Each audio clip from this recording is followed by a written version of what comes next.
Because another thing you did that made me realize you're not just some guy, some flake, is that you went to the Japanese police before the tsunami attack on March 11th, 2011, and you told them that Japan was about to be hit with nuclear terrorism.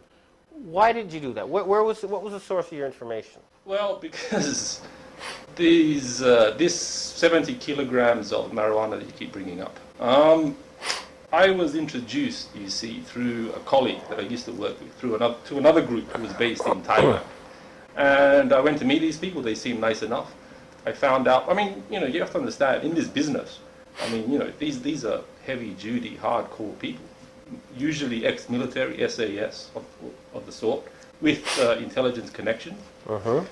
And that's how they do this stuff, because they have connections. You can't, an ordinary person off the street couldn't do this kind of work. Yeah. But anyway, when this so-called opportunity was presented to me, and that's how you became involved, I went to meet these people. They seemed nice enough.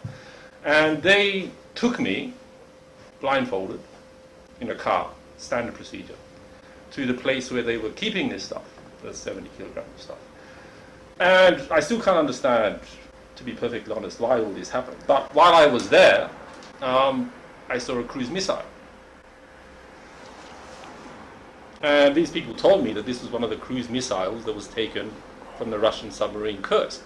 Now, agreed, this could all have been some kind of elaborate... However, I will point out that a couple years before I met you, Mr. Paul Lane from Pentagon Military Intelligence told me that 4 nuclear-tipped warheads were stolen from the Russian submarine Kursk. So I can confirm from an independent source what you just told me. That is also my information. I saw this thing with my own eyes. And what I did was I reported the incident and the general area, I didn't know the exact area, but I knew the general area, to the Japanese police.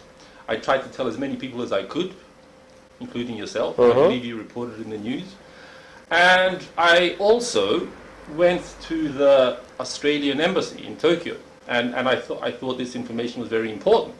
And so I passed it to the Australian embassy, asked that it be given to the Prime Minister, Mr. Kevin Rudd, and I promptly left the country because I didn't think it was safe for me to be here. 2 days after this incident, where I gave this information to the Australian embassy, the Prime Minister was inexplicably fired.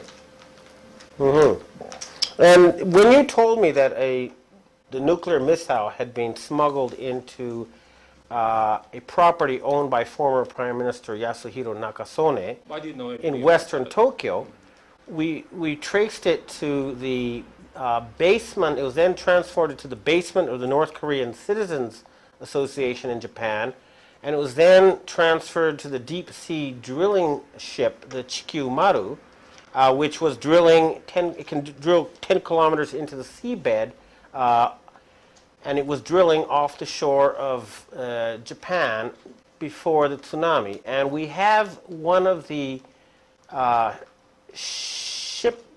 one of the crew members who was involved in placing the nuclear weapons on the seafloor in our protective custody, and he has given us a full explanation of what's happened.